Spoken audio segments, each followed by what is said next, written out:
Vem soltar a geladeira comigo? Eu tô com vontade e nós tá na parte 7. Porque eu não tô muito afim de gravar. Porque na escola eu tenho que ter muito passeio, vou ter muito secreto, vou ganhar presente do Papai Noel. Mas claro que vai ser tudo com vocês. Não precisa nem falar, calça. Deixa eu montar na árvore de Natal com a minha mãe. Não pegou a árvore do mato porque é mais fácil pegar a árvore do mato do que gastar dinheiro. Eu só tava tentando convencer ele a te dar um presentinho. Porque se ele não dissesse, ele estaria sendo mal agradecido. Gente, aqui tem um monte de detalhes. Quando a gente recebe o favor de alguém, é educado a gente É presentear. isso. Ideia. Então, eu tô... Não tem nada pra comer. Eu tô só passeando, gravando com vocês. Me enrolando. Eu não tem nada pra comer. Tem sorvete, só que eu não gosto daquele sorvete. Porque é de baunilha, chocolate e de hortelã, né? E todos têm gosto de hortelã. Se não quero pra ter gosto de chocolate e baunilha. E só tem de hortelã. Hortelã é chiclete de hortelã. Eu já comprei uma caixona com 50 pelo com chiclete de hortelã.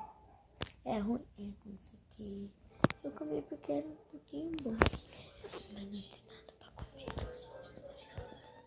Minha mãe tá contando. Não vai ter nada pra comer. Só tô passeando mesmo. Só miojo.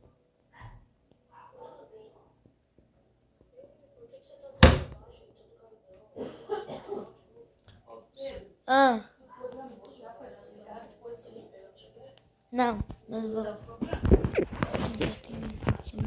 vou fazer miojo.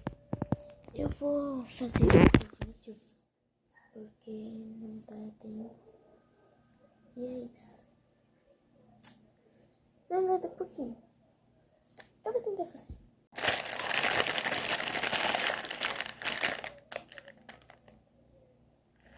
Olá, minha galinha procura. Eu amo.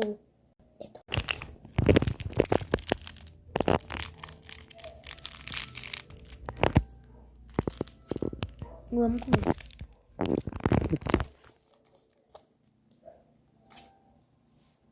Fazendo, mas vou rápido, porque tá acabando a vida.